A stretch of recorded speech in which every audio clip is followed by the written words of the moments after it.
Buenos días. Yo también reitero el agradecimiento a la Comisión por permitirnos utilizar este espacio para la presentación del informe, así como un gran agradecimiento a las otras organizaciones que conforman este importante documento, pues por invitarnos a participar en ella, por la colaboración tan estrecha que hemos tenido en este tiempo, que estoy segura que seguiremos teniendo hacia el futuro. Con respecto a los temas específicos que GIRE trabaja y que abordó específicamente en este informe, que como ya se mencionaba en la presentación, tiene que ver con el alcance o la falta de garantía de la justicia reproductiva en México, en particular para las niñas y mujeres con discapacidad.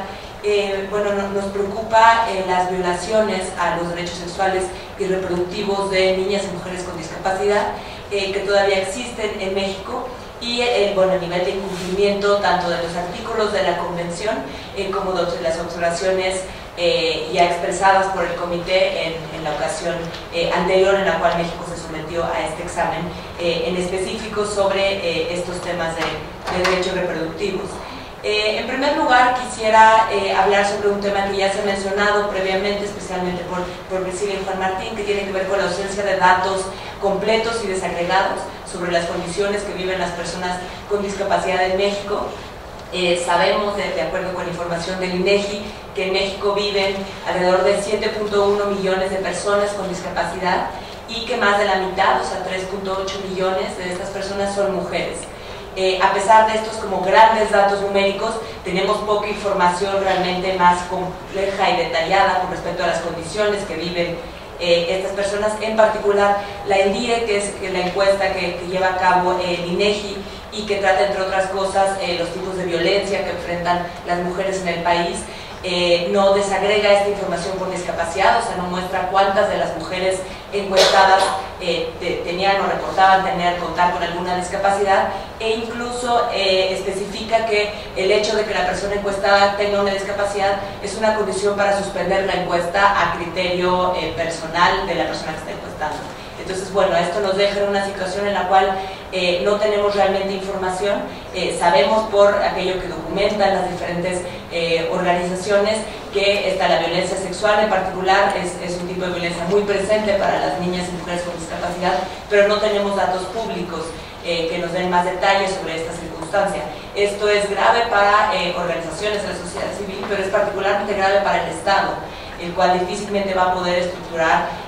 pues política pública basada en evidencia que realmente atienda a los problemas que viven esta población si no tiene información suficiente para entender qué es lo que está sucediendo, en qué circunstancias y cuáles son las características específicas de las niñas y mujeres que están sufriendo este tipo de violencias.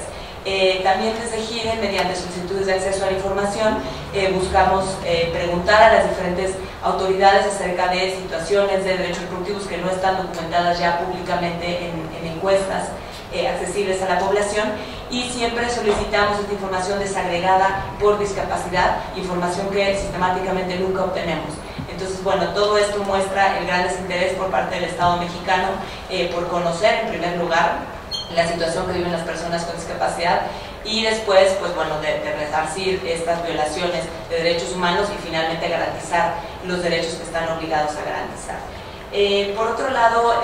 notamos con preocupación la persistencia de este prejuicio histórico en contra de las personas con discapacidad, particularmente de las mujeres, que consiste en negar sus derechos sexuales y reproductivos, básicamente asumiendo que estas mujeres no deberían de reproducirse o de formar una familia, y vemos con preocupación que esta idea, este prejuicio contrario a los derechos humanos continúa permeando el marco normativo mexicano, así como las políticas públicas y la actuación de las diferentes autoridades, ¿no? Ya mencionaba Ana la actuación de las autoridades de justicia en este respecto, y aquí también quisiera hablar acerca de los funcionarios y personal de salud con respecto a este tipo de atención. Entonces, bueno, lo que vemos es que no existen realmente servicios amigables de salud sexual y reproductiva, no existe personal capacitado para dar consejería a personas con discapacidad. En respuesta a solicitudes de acceso a la información, la Secretaría de Salud Federal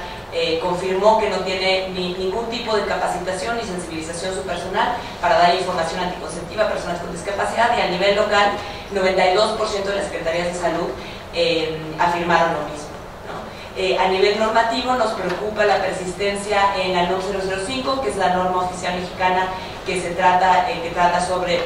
servicios de anticoncepción, la persistencia de un apéndice que dice, recomienda que a las personas con discapacidad, que describen como personas con retraso mental, se les sugiera un método anticonceptivo permanente. Sabemos que la existencia todavía de esta disposición es absolutamente escandalosa, y en GIRE hemos reiterado de manera continua la necesidad de reformar esta norma para eliminar esta disposición discriminatoria. Y bueno, por último, en materia de violencia sexual, que sabemos que es un tema muy importante en México en general para todas las niñas y mujeres, pero que afecta de manera particular a aquellas que viven en condiciones de marginalidad. Tenemos la obligación establecida en la NOM 046 de dar acceso a servicios específicos de urgencia para quienes son víctimas de violencia sexual, en particular anticoncepción de emergencia, profilaxis y aborto por violación. GIRE ha acompañado al menos 3 casos de niñas, niñas y adolescentes con discapacidad, víctimas de violencia sexual, en las cuales no se ha dado acceso a estos servicios. Al contrario, se ha obstaculizado el acceso, se han impuesto barreras injustificadas, obviamente negando la autonomía de las niñas y las mujeres para decidir con respecto a su reproducción, y bueno, perpetuando los prejuicios que vemos reproducirse todos los días. Y bueno, nada más reitero la invitación a consultar el informe y a difundirlo. Muchas gracias.